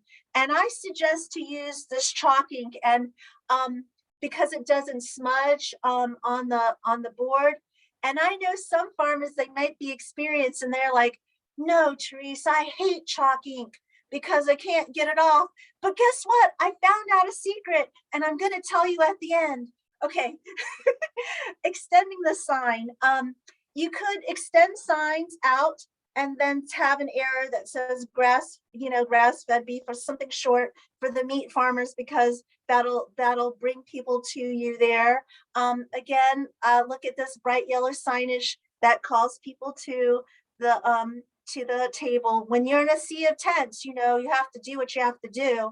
And then here, you could because again, meat is difficult. This farmer placed all the names of what they had in these pretty frames, and then had the little freezer behind him. And then again here, this farmer put the signs on the coolers, and I like how they actually organized it real nice and neat there with little dividers. That's real nice. Here, the signage, look here, see how hard it is to read from far away? But I also like that they used the tent and they hung stuff here, not on a windy day, of course. Boy, oh boy, that could slap you in the face. But hang some stuff on the tent for interest. And then they had pet treats for vegetarian customers' pets. Okay, placing the sign on the tent frame is more visible, so think about that if you haven't done that. Large simple sign, look at that, fresh local meat, very big. Boy, that'll call you from way far away. And I like this idea where they had a nice pretty poster, and then I think they roll that up after the market, and it goes real nice in the back of the truck. And then the cooler is in the truck, so there's nothing nice about this whole thing except for the signs, because they don't have anything to show. That's why meats are so hard. And again, here, colorful signage, making do with what you have. You can make these chalkboard signs, and then go ahead and just color everything nice. Good descriptors. Coolers are accessible only in the back. Again, here, this farmer actually put things on ice, but it needs a lot of attention. You're going to be with the thermometer all the time, making sure, because sure enough, the inspector will come and and then stick a thermometer and all that stuff. So you just have to be on top of it there. And the signage is very simple here, so that's very clean. Here, they had the the meat on ice, but it's hidden in a basket, which I think is actually makes that more charming. So it's something to consider if you're going to do it. Or what you can do is, have a little display on ice, not for purchase, but in the basket to just call people in for just that, and then have all the freezers in the back. And different shapes of baskets are very nice looking. And then guess what? They put these things crossed out when they're sold out. And that is a big thing with millennials, because they are really, really freaked out all the time with this FOMO, which is fear of missing out. So if you have millennial customers, or you're in that kind of situation, younger people, cross out the price, cross out things when they're sold, because they will freak out and they will be there first thing next week to get it. Okay, that's my advice to you. And then if you are an egg farmer, I would suggest this cute idea where you crack open eggs. You could actually have one with your eggs and then another with the store eggs, and they'll see how the eggs are.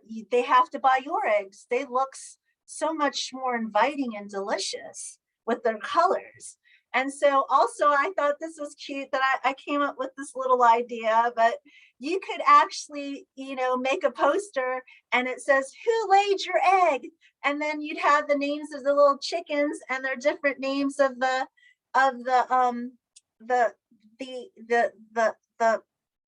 gee whiz, I say cultivar, but the different breed of the hen, and then put it there, and it'd be so cute. It'd be a very good learning lesson for the children and for the parents, and then it's just so. If you do want to do it, or if you want me to help you with making one, just shout out to me, okay? And then of course, if you are an egg farmer, every week you're going to have eggs, but they won't eat all the eggs. So just have recipes where they have to use all dozen eggs at once. So they'll have to buy 2 cartons of eggs. So display tips for value added. I want you to think about arranging by price, creating sections, and I hope I have a picture. And then arrange by type, savory and sweet, kind of keep them in categories. And then arrange by color if you can. Like if you have different colors of jams, arrange them so they look like a rainbow. Other tips for value added: place your things on cake stands to vary their heights. Display things in baskets and in crates, like I mentioned before, that just makes something look even more valuable. And then you can create gift sets with do the thinking for your customers for them, and create little gift sets of the value added items already ready for them to just purchase the whole set. And then selling the gift certificates and greeting cards along with your products, have them there. So it's handy for the customer to go ahead and buy that. And I once saw at a farmer's market these hand-painted cards from the farmer, and they were charging $8. And guess what? The people bought the card and they bought the products and they just walked off, no problem. So just think about that, some of you who are artists. Okay, so it's stuck again. And this is like, guys, this is awful. Okay, here, build a custom shelf to display beauty. You see how it's a rainbow there of the jams? That's very beautiful. For prepared foods, I just talked to you a little bit about protective packaging. People are going to probably touch things, so you want to protect the product and the person buying it. Add labeling to, even a cupcake can use a label, so make sure to do that, because that adds value to have even a simple label. And then I want to tell you that think about pricing things, value pricing, where you have like one is $2.50, but if you buy 2, it's $4. And so think about how that is, because they will always most likely buy more if they perceive there is a value. And the thing about, which I don't think I don't have the thing, but what I mentioned about arranging by prices, just quickly, think about when you are setting up your display to put it from how the person goes to the table, the flow of that. They start either at the left side or the right side of the table. Well, whatever the customer typically starts at the table, I want you to put the most affordable items at that corner, and then move to the next tier expensive products in that vein, and then the highest price at the end that they see. When they scan the whole table, they'll always want to upgrade from lowest to highest, but you get them in that thought process because they'll always want to treat themselves to the high priced item when they see the different prices. It's just something that the customer does. So anyway, you could try it if you haven't thought of that already. Flower display tips. Flowers, my friends, I believe they sell themselves. They're so beautiful. But pre-made bouquets, you can do that. Putting them in, I've seen them in mason jars and so on. They put the flowers there. You can have it where they make their own. They buy different clumps of different pieces. It's so late. Why do we have this late? But you know what I mean. Just have them go ahead, and they can also make your own if they didn't want to have a pre-made bouquet. You can price by size of the bouquet, like small, medium, large bouquet, or so on. Always try to have care instructions handy for the flowers. And then why not, if you can, have a place to sell the vases and cards as well. If they're making their own, you know, kind of put that by the make your own part. But just have a variety of things, even though you just have the one product of flowers. Kind of try to have offerings so that, you know, you give your customers choices. And then, of course, I want to suggest, remember when you saw the moldy baskets? Well, I want to suggest, I can't even see, but I hope that you can see this. See this? Doesn't this look like a real basket? It does, but it's made out of it's a poly basket. And so you can use these, they don't mold. And try to buy light tones and dark tones so that with the light toned kind of basket, you put dark products in here, dark like eggplants. And then for dark brown baskets, then you put like turnips and stuff in there, you know, so you can vary that. It's more contrast. And then just buy different shapes for interest. And then here's where you find food grade washable baskets. You just go to Google and type in polypropylene, and I had slowed because I was looking at the time for that, but just put polypropylene basket and all kinds of stuff will come up, and you can, you know, do it based on what's affordable to you. And now signage. Chalkboard adds value. I want you to make sure to read from 3 feet away. Price and put the price in 2 locations, which I mentioned. Use your signs to educate. Add pictures if you can. Make sure to add the prices. Nobody wants to ask you. And then add did you know facts if you can.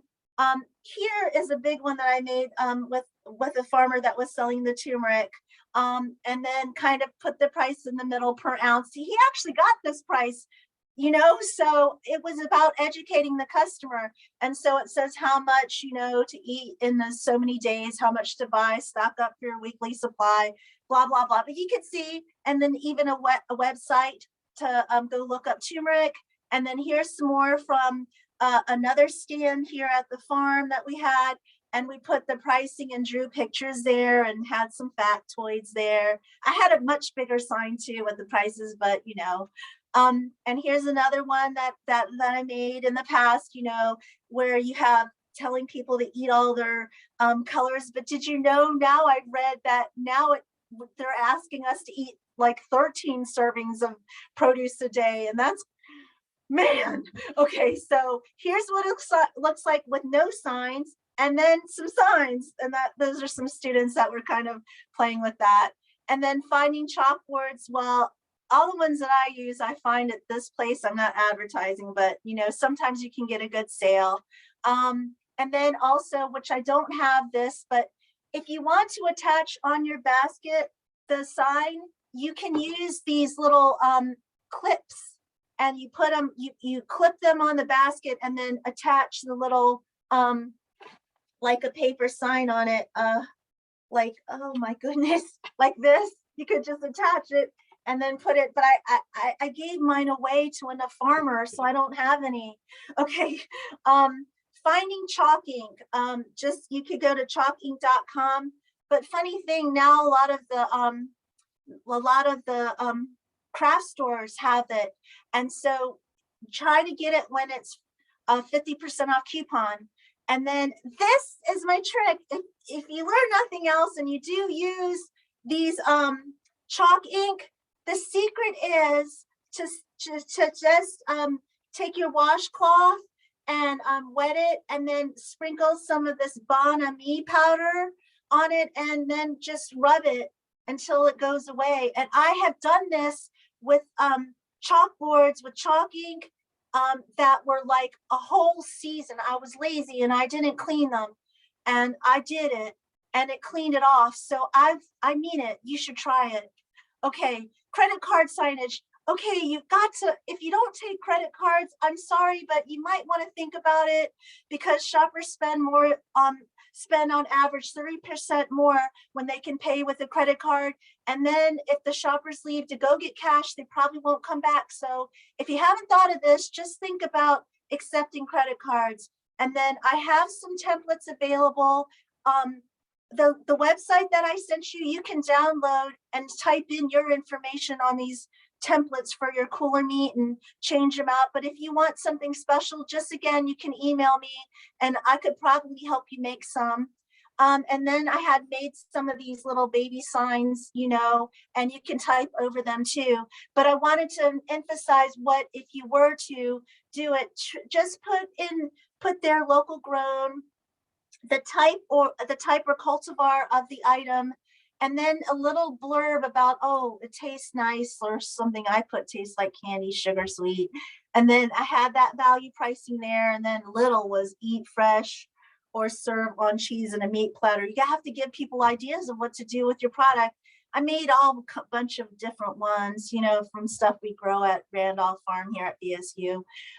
Don't forget the bags. You can hang them above the display. You can put them on a shepherd's hook in front to get some of the bags, and you can place the bags in a basket.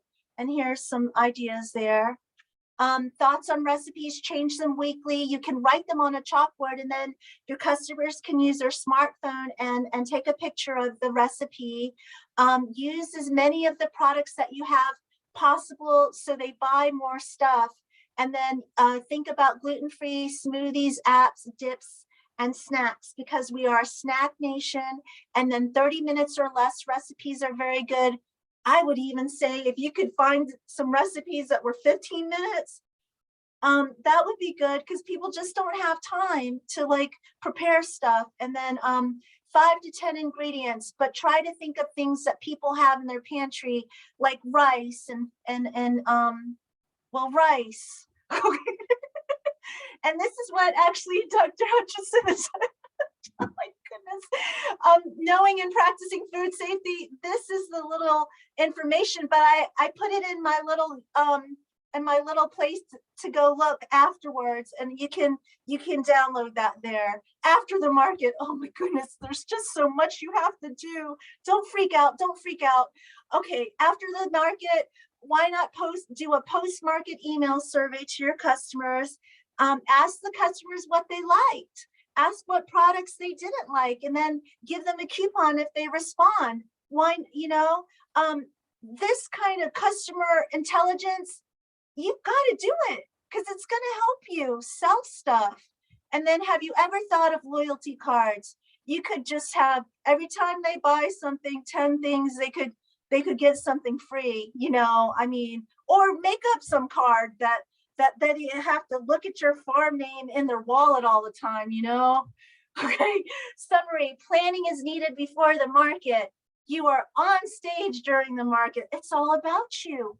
And then keep improving after the market. You know, it doesn't stop. You know, you always have to keep on upping your game. Up, up, up. Okay, so my biggest tip is this. I want you to have fun. I want you to enjoy life. Don't get stressed out about things. Please, please don't. We came out of COVID. We're alive. Enjoy life, okay? Because really, if you're enjoying life, you're having fun, your customers will just be so very happy and blessed by you. Okay, this again is, remember, you can get the slides here. Okay, so I'll leave that up there for a minute. And then I know that I think Mary will probably email people this as well. So that is all I have for you. That's it. You matter. You take a picture of this. If you need to call me, you need to email me. I'm at VSU Cooperative Extension, and we are at your service. Okay. Dr. Nartea, you are fabulous as always. We've decided that you need your own show. That's our next adventure, is to get you on television. We are so appreciative. We will follow up and get the slides and all of your contact information out. And now, I know we've run a little bit over, but I am thrilled to introduce Lisa Dearden. Lisa is one of the co-founders of the Virginia Farmers Market Association, and she is the owner of RVA Ag. She runs multiple markets around the state of Virginia. She's a phenomenal entrepreneur and advocate for local agriculture, local food access. And she's graciously agreed to share with us a story that happened to her at market, and why it is so important that you have protections and protocols in place. So without further ado, Lisa, take it away. Thank you very much. It's really hard to follow Theresa Nartea. Thank you for such an awesome presentation. I promise I'll keep this really short. I don't have an actual slideshow presentation. I'm just going to talk and just share my story very quickly, so you can get out of here and maybe get something to eat.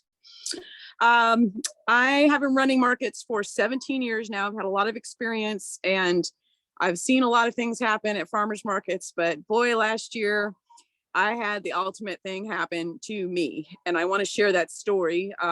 You all are market vendors. Some of you may be market managers.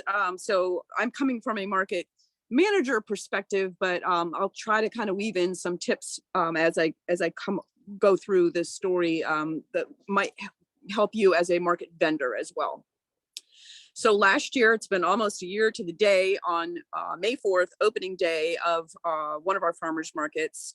We were set up and open, and it was a gorgeous day, although there were some afternoon storms that were predicted. And, you know, as a market manager and probably as vendors, you all are glued to your weather app, staring at the radar and making sure that you're going to remain safe, which we were that day.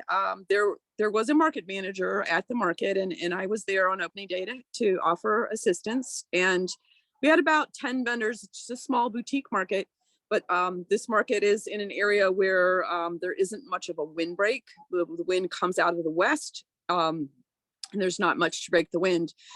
And we were set up, we were open for about an hour, and I'm staring at the weather map, and I decided that, you know, the storm was coming. It was the, I looked it up so I wouldn't forget what the name of this type of cloud is. The most dangerous type of cloud is the cumulonimbus clouds. They're the ones that get really, really tall. Those are, you have to really look out for rain and hail and tornadoes with those clouds. They can get like 30, 40,000 feet tall. So whenever you have clouds like that, you do need to be a little bit more careful. So we're set up, and all of a sudden we know that storm is coming. It's about maybe 15 or 20 miles away, according to radar. So I called the market and I'm like, let's go ahead and break down. We suddenly were hit by a 65-mile-an-hour wind gust. It literally came out of nowhere. It was what's scientifically termed a microburst. It took every single tent out at the market. all 10 tents completely and utterly destroyed and mangled. It was extremely traumatic. One of our customers grabbed hold of a tent to try to help her friend, and she was dragged and actually fell and broke her femur in 2 places and had to have surgery. Another tent flew through the air and struck a vehicle, broke the back window where there were 2 children in car seats. They did not get hurt, but there was glass shattered everywhere. And another tent, actually the farmers market information tent, which did have weights still attached, actually flew through the air at 65 mile an hour and whacked me in the head. It was extremely traumatic. It was pouring down rain at that point. There were just tents everywhere, people crying, people wandering around dazed and confused. We basically were just able to just shove everything in our cars. None of the tents were salvageable. And I was really knocked senseless. I had a huge goose egg on my head, and I was crying, and somebody went over to the food truck and got some ice and shoved me in a car and put some ice on me. And I just kept saying my head. And I did go to the ER with my husband, took me to the ER, and I did suffer a moderate concussion, which unfortunately was my 5th head injury. I have to tell you, I've not been the same since then. It's been an extremely difficult situation. That was the first opening day of the first of 4 markets that were to open that week, and I was literally just knocked completely out of work. I couldn't work for months, and then at that point, really super restricted. I'm sharing this with you because it's a real thing. It's affected my life greatly. I have vision issues. I have balance problems. I have difficulty with memory, and I have nerve pain on my head, anxiety, sleep issues, like all the post-concussion syndrome issues. I don't, I'm about like 80% healed. I don't know if I will ever fully recover from this traumatic brain injury. There were, of course, many lessons learned. I am always extremely careful as far as liability, because I don't want to get sued. So our organization carries a $2 million liability policy. If you are a vendor and you're going to a farmer's market, I would ask the market about their liability policy, because if they do not have one, I would reconsider going to that market. If something happens, whoever has the deepest pockets could get sued.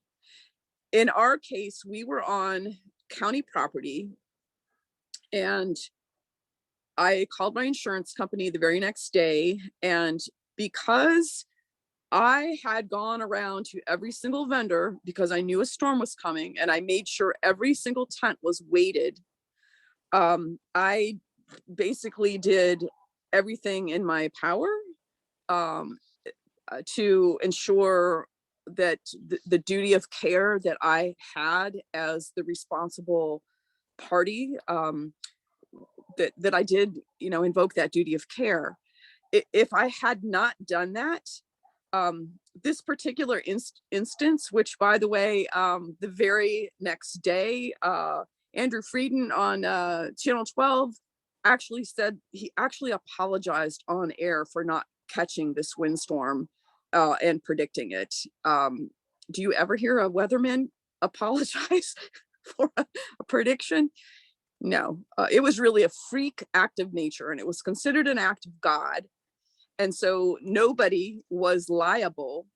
However, if I hadn't taken that duty of care and gone around and made sure that everybody was weighted, and then made sure everybody pulled down prior to the incident, even though it wasn't really in time, we could have been sued. The county could have been sued. But as it was considered an act of God, and we were not liable. Thank goodness. The other lady that broke her leg was in her mid-70s, and she has some permanent issues from that. I don't know about the little kids. They might have been a little traumatized, but it was just not a pleasant situation. I don't recommend that for anybody. I do know that there's markets that do stay open, rain or shine. Tents and winds are not your friend. Please take this seriously. I don't ever want what happened to me to happen to anybody else. I would say that this also happened at that same market a few years prior. We were like a half a block away, and we had another microburst and took out every tent. It wasn't quite as serious as the one that happened last year, but don't hold on to the tent. Let the tent go. You will get dragged and you could get hurt if something does come up with a windstorm. If you know that there's wind coming and you're worried about it, drop your tent top. The wind will catch a sail, but if you kind of collapse it a little bit, you have a lot less chance of the wind catching the sail. Make sure that you have the appropriate tent weights that are recommended for your particular tent. And you know, those tent weights, it didn't matter in a 65-mile-an-hour windstorm. We had 20 pounds of weights on each leg, and the weights were carried through the air and were still attached to that tent when it hit me. So freak accident, it doesn't matter how much weight you have, but you do need to really take a duty of care and make sure you have the appropriate weights. You may also, we had a soap vendor that could have lost their entire inventory of soap, but they did have a tarp that was handy that they were able to throw over their table very quickly and like tuck it underneath the stuff that was on the tent so that they could, you know, recover everything and they wouldn't lose everything. So you might want to consider a small lightweight tarp that would fit over your tent if you or over your display if you do have to, if you do lose your tent for some reason and you don't want to lose all of your products as well. Make sure where was I?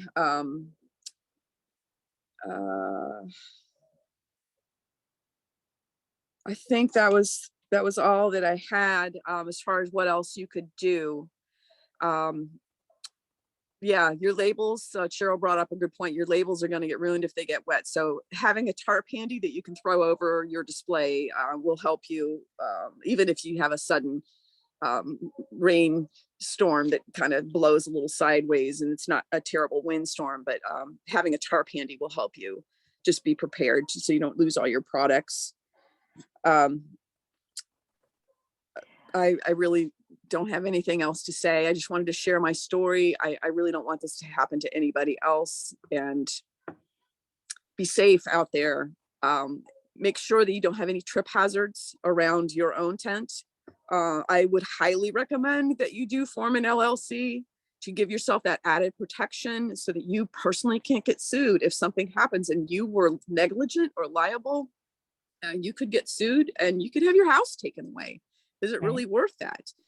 You can get, I know my insurance agent, Katie Atkinson with New Oak Insurance is on this call. She's been great. She specializes in insurance for food vendors and farmers market vendors and really takes time to make sure you have adequate coverage. I just switched over to her for our market insurance, and it is way, way better than the insurance that I had before. You could go also with something like Flip, the food liability insurance program online. You can get insurance online in a matter of just less than an hour. Maybe not as comprehensive as what Katie could give you, but you can get like farmers market booth event insurance.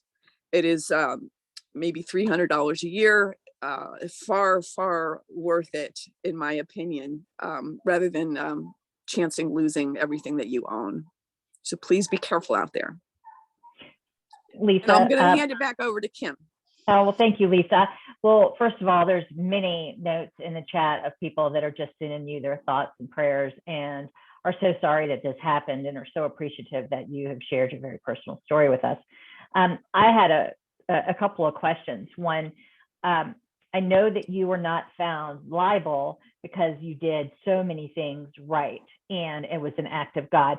But who ended up paying for all of the damage and the medical bills and things of that sort? Does that fall on each individual producer, the person whose car was damaged? Did they have to cover that on their insurance? Does your liability insurance cover that as a combination of all of that? Could you kind of walk through who, Yes. though you weren't sued, who was Yes. responsible for each of the parts? That was great. A great question. Even though we were not liable, I felt somewhat responsible, even though I really wasn't responsible. I care about people, and because we're a nonprofit 501c3, we were able to solicit donations to cover damages. So we raised about $10,000, and we were able to supply every vendor with a new tent. We gave everybody a $200 stipend for that day's lost sales. We also bought 2 new car seats for the lady who's had the 2 little kids and paid for her deductible out of that $10,000. The lady that broke her leg was covered by Medicare, and thank goodness, like didn't, well, we weren't liable, but she didn't want to sue us. But it is a very litigious society that we live in. So it doesn't mean that somebody won't attempt to sue you, which could be very, very stressful and traumatic. Personally, I have had to out of my pocket because insurance, although they paid for like imaging and, different things, a lot of my care was not covered by insurance. I had to go to a concussion care specialist, a neuro-optometrist, a vestibular therapist, an acupuncturist, and a chiropractor. And a lot of those types of medical care specialists are not covered by insurance. And my insurance, or my out-of-pocket expenses in the last year have been almost $30,000. It's no joke, people. Please be careful. As a market manager, do you require your producers to have liability insurance in order to be at your market? Or do you cover it all? We do not require them. If they have meat products, we do require that they have insurance on their, food liability insurance. Mm-hmm. We highly recommend that they do. Most farms do have liability insurance, and they are covered by liability on a farm policy. I know if they're like through Farm Bureau or something, they have good farm insurance. I have, as a market manager, under a different organization where I was their executive director, had to enforce a new rule on an existing market where we had to ask all the vendors to provide general liability insurance, and we lost over 50% of the vendors. It's a tough call. It's a really tough call. So we highly recommend that they do. And I share my story with everybody that I meet. I know that you do a tremendous amount of vendor training and safety training. You are very much in the forefront of doing above and beyond what's expected of market managers in order to make sure that folks are safe and are doing things correctly. Do you, just going back to some of the things that we were talking about earlier as part of your application process, do you require that your producers provide you with certifications that they're inspected and all of the products and things of that sort? Yeah. Yes, we do. If they have any kind of meat products or anything that needs to be inspected by the Department of Agriculture or the Department of Health, or anything that needs to be permitted that's packaged for resale, absolutely we require that they provide us with a copy of their permit or inspection report. Thank you so much. I appreciate it. Yeah. Are there any questions for Lisa while we have her? The irony is that as I started doing the vendor kickoff meetings and talking to producers for market managers about the needs in order to be as safe as possible and recommending that they get insurance, I would stand up and I would tell a fabricated story of what if a rogue wind comes through and it rips your tent out of the ground and it does ABC, and who's liable. And then it happened to Lisa Dearden and it made the newspaper. And I took every precaution. Every precaution. I really did. And that's what, and I think that's what, I mean, though it was horrifying, and I don't mean to belittle it at all, but that's what saved your business, is that you Yes. took every precaution that needed Yes. to be done, from having policies to, checking the weather, to telling people immediately that, you were shutting down. And that's, what sets you above other markets Yeah. in some cases. One thing that I will recommend for everybody, vendors, market managers alike, this came from Andrew Frieden with Channel 12. He actually said, don't pay attention to the Channel 12 weather app. Use My Radar. It's an app. I think it's free. You can download it on your phone. It's the most highly accurate radar. It's great. We use it all the time. My Radar, My MYRADR. Radar weather app. Yes. Okay. All right. Thank you. Any other questions? I know we've run over, and this has just been fascinating. Are there any questions before we let all of our speakers go? Lisa, thank you so much for sharing your story. I know it was very painful. And thank you for doing everything that you do for markets out here in Virginia. Dr. Nartea, thank you so much for your fabulous presentation. I look forward to talking to you about the Theresa Nartea show, that we're going to figure out how to make that happen. And of course, thank you to Michael Carter and VSU for hosting this. We have a resource page that we will have listed up on our website, as well as the presentations for all of you. And we will shortly put the recording up on both our YouTube channel. VSU will have it, as well as we will put it up on the VAFMA website. And any questions that you have as a follow-up, please let me know. Dr. Nartea just dropped into the chat the My Radar. Mary will capture that and add it to the resource list, as well as the other resources that were shared during the course of today's webinar. And last but not least, our final webinar on farmers market preparedness is next week. It is food safety. It is from 6 to 7:30. We will have Pam Miles, the head of food safety for Virginia Department of Agriculture. She'll be talking about all of VDAC's regs, labeling, and hemp. And we will have the folks from Virginia Department of Health talk about what their regs are and food safety requirements for farmers markets under the auspice of Virginia Department of Health. And depending on where you are in the state of Virginia, if you are in Fairfax or one of a variety of other locales, you have additional requirements with VDH above and beyond what the state government is requiring. You also have local requirements. So please tune in next week. Thank you all so much. And with that, if there are no other questions, we will go ahead and say good night. And thank you for joining us this evening. Bye. Thank you. Thank you.